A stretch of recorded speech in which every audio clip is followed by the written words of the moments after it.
One thing I think we could probably all agree on is that we are all trying to sell tickets and we are all trying to find ways to do that are creative because the arts journalism side of the world is shrinking. It's shrinking here in this country. I'm sure it's shrinking in Canada as well.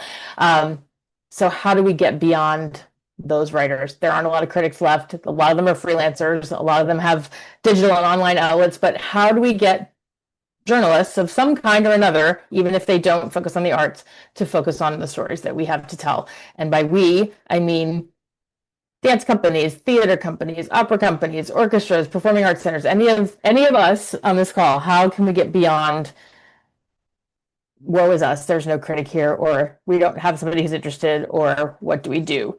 And that is a scary question, but it's also a really exciting one because it gives us a chance to be creative and get outside of that arts box, right? So you can go to the next slide. While PR doesn't sell tickets directly, I mean, it might, it certainly is a component. So you can go back one. It certainly is a component. And so what I'd like to say is that, good PR coverage actually helps all of our departments, right? It helps development raise money. It helps marketing sell tickets. It helps awareness. It helps all kinds of things. And so this question of how can we build that awareness and connect with people who might like what we do, but maybe aren't 100% connected because they might be living somewhere where they don't read the arts page. How do we find them? And that's the big question. So next slide. I think the key here is having a story to tell and thinking about stories. Your stage or your rehearsal space or your museum or your orchestra pit or whatever you have, it's full of stories, right? Wherever you can find them, even your staff, all have a story to tell, possibly more than one. So, these talented artists that are on stage have a life off of the stage too. And so some of them, even if they're really good at one thing, might be really good at something else too. So what are their hobbies? What else are they good at? Do they collect wine? Do they ballroom dance? Do they build a really cool studio in their house to record and teach? Do they golf or garden, or are they a chef? I mean, if you have an orchestra of 100 people, you have at least 100 stories that you could tell, and not all of them are going to be arts related, which is great because that gives you an opportunity, next slide, to move on to other kinds of coverage and other people. So there are trade publications, blogs, magazines, podcasts for just about everything. I mean, things we don't even know about probably have a trade publication or a magazine about it. So if you have a ballerina who also is a wine collector, let's figure out where the wine magazines are or places that write about wine. And you can pitch a story about that artist, which then will connect back to your organization to raise awareness there. Is it going to sell a ticket? Maybe not today, depends who reads it, but it might build enough awareness for somebody who down the road might be very interested in what you're doing. If there's a really unique home situation, maybe that's something for the real estate section of a newspaper, or I realize newspapers are old school, but they still exist. Or maybe there's a real estate blog or a podcast or something like that. So I'm encouraging everybody to think a little bit outside of that arts box. And we have some examples that I'm happy to share with you, things that I've done and some of my colleagues have done to really get beyond. This I will not take credit for. This is the Houston Symphony. And I don't know if any of you saw this, but retired NFL player Marshawn Lynch has a YouTube series called In Your City, where he goes and does things that he doesn't do. So things other than football. And he has been to, public works. He's been to, city things. He's been to all kinds of offices and places. And they were able to get him to come to their orchestra one day and during a rehearsal. And they were able to teach him. He got to conduct a little bit. They played different pieces for him. He sat in different places around the stage. It's all over YouTube. You can find it, I'm sure, if you haven't seen it. And this was a really creative way of connecting two worlds which don't seem at all alike. But the people who watch his video series probably were suddenly interested in maybe what he was doing, or might have bought a ticket to the orchestra, or at least a Pops concert, right? If they're not classically inclined, maybe he interested them enough to come to one of the film concerts, or come to a holiday concert, or come to something that's a little bit more, we'll call it introductory, right? Because an entry point can come from anywhere. Next slide.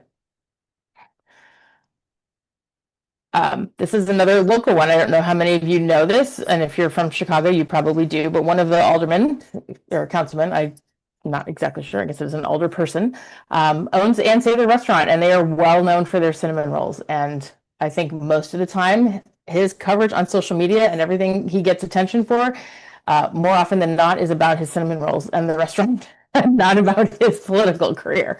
So again, that's another way in, because politics writers are only going to write about politics, but food writers might write about something else.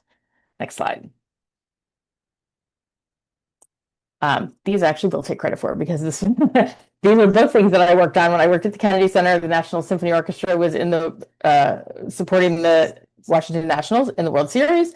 It was the year that Baby Shark was one of the walk-up songs from one of the players, and it took over the city. Everybody was singing it and playing it. It was around Halloween time, and our French horn section wore their shark costumes to the kids concert that they were doing, and they did a little arrangement in the lobby of Baby Shark on French horns, which I then took from them, sent it out to all the sports stations, and we got a ton of coverage in really unlikely places of their video. But more interestingly, Fox Sports, which broadcasts the World Series, called and said, "Can we use the video?" And I said, "You can, but if you want to come record your own video, you're welcome to." And so that is what turned it into this, which aired at the seventh inning stretch of Game 7. It took forever because we had it done by Game 1, but it finally did air in Game 7. So that was really exciting. And then, you've seen this one before too, when your sports team is doing well. You might have a music director come and throw out the first pitch at a ball game, or record. We had the Chicago Symphony with Ricardo Muti recording Take Me Out to the Ball Game during the Cubs World Series run. So we're not going to play these videos as the chat says, but you are welcome to Google them, or if there's a deck available, I'm sure there's a link that will take you to both of those. Next slide.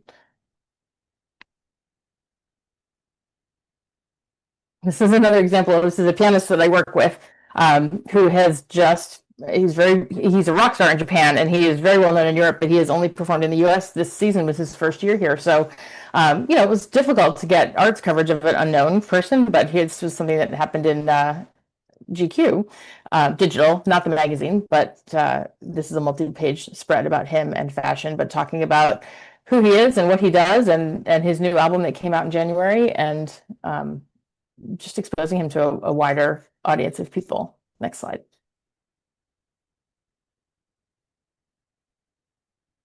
And then And that was it. I'm taking over the trends.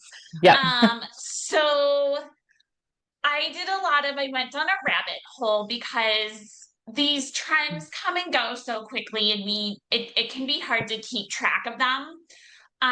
So trends are longer term, like they develop in three ways. People adopt new things because something in their life or culture has shifted. So they start to look for behaviors, products, and services that fit their new reality. So, like, inflation is an example.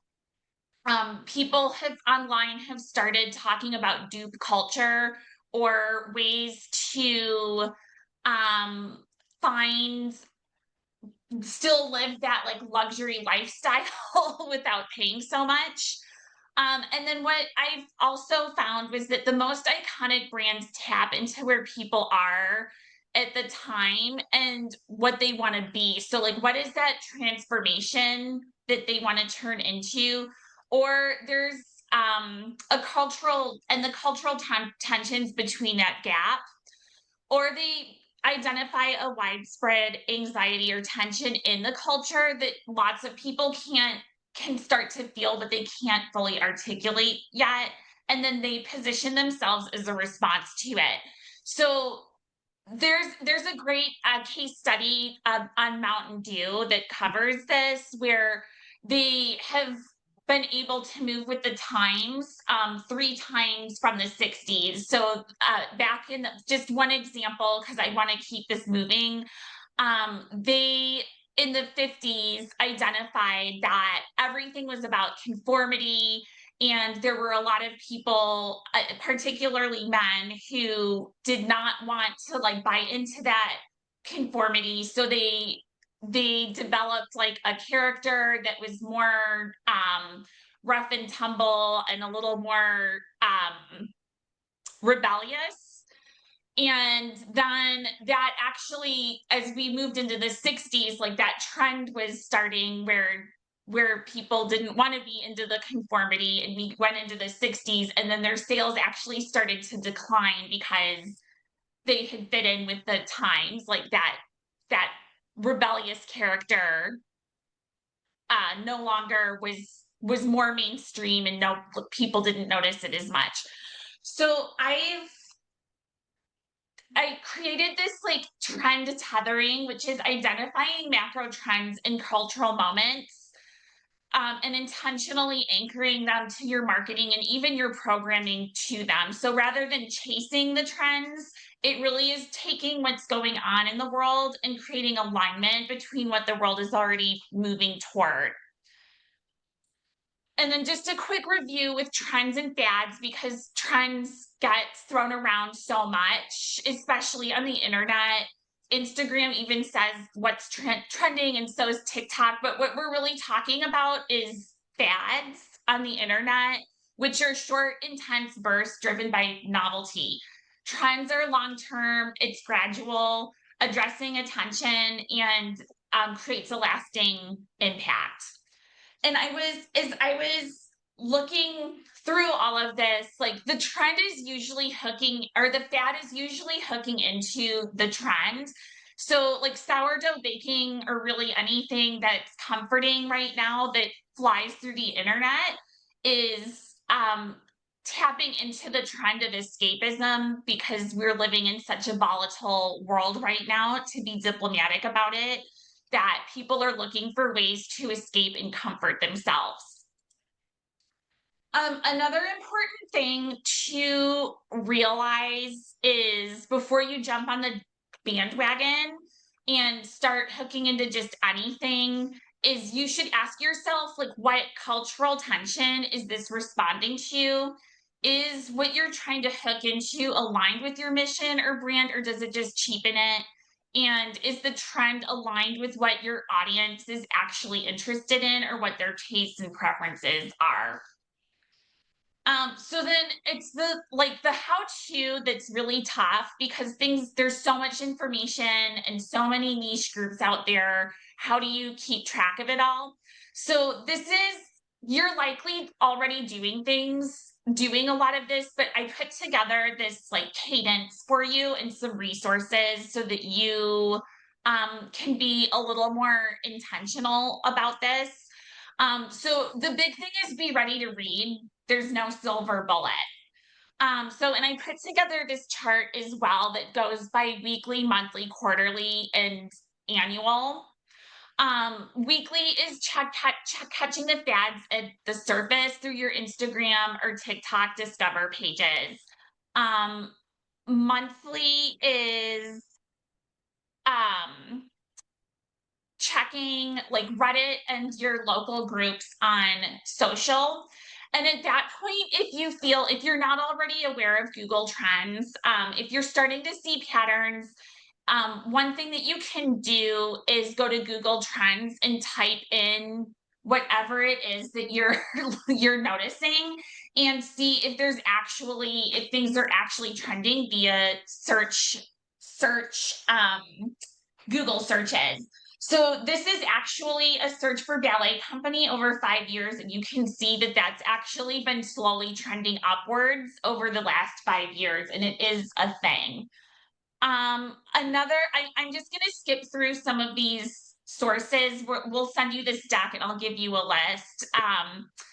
Pew Research Center is a great place for reports on national mood, loneliness, leisure time, and other consumer behaviors.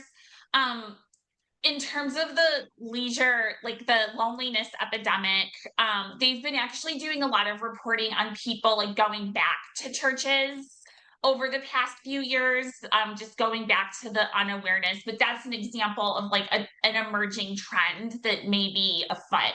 Other large corporations like McKinsey's trends reports, and the Euromonitor International actually has a lot of great white papers on consumer behavior. Another resource that's free that I really like to use is called Answer the Public. And this analyzes like what exactly people are asking online and puts them into questions through their Google autocomplete. So that's always interesting to look at. They've also just released an AI search functionality as well that's fun to play with. And we have your industry sources like National Endowments for the Arts, Americans for the Arts. There's a ton of information out there that you can take a look at quarterly. And another couple of sources that you can look up is called Trend Hunter. And they have an individual trend report that they release every year, and then they go down. It can get a little overwhelming because there's hundreds and hundreds of individual cards that you can look at to see fads or case studies on how businesses are creating those trends online. And the last one I want to talk about too is really taking a look at what's in your community and getting out and doing things. So like what's popular in Chicago may not be in Miami. Attend the meetings at your local Chamber of Commerce, convention, and tourism bureau in person. They will tell you like what specifically is going on and what their priorities are for the year. I know it's not a good time for arts and culture in the government right now, but taking a look at what they're funding, like maybe like I've been talking about Cuban cultural programming like back in the 2010s when the government was reestablishing relations, and we were programming more Cuban programming that wasn't necessarily a household name, and it all sold very well because there was a lot of interest in that. And then just attending events, trying new restaurants, and going to things that are outside your usual orbit, because a lot of times there's niches that are gaining momentum that will eventually go mainstream, and by the time they show up in a McKinsey report, it's likely too late. So that's a quick primer on how you can get yourself into the broader cultural conversation.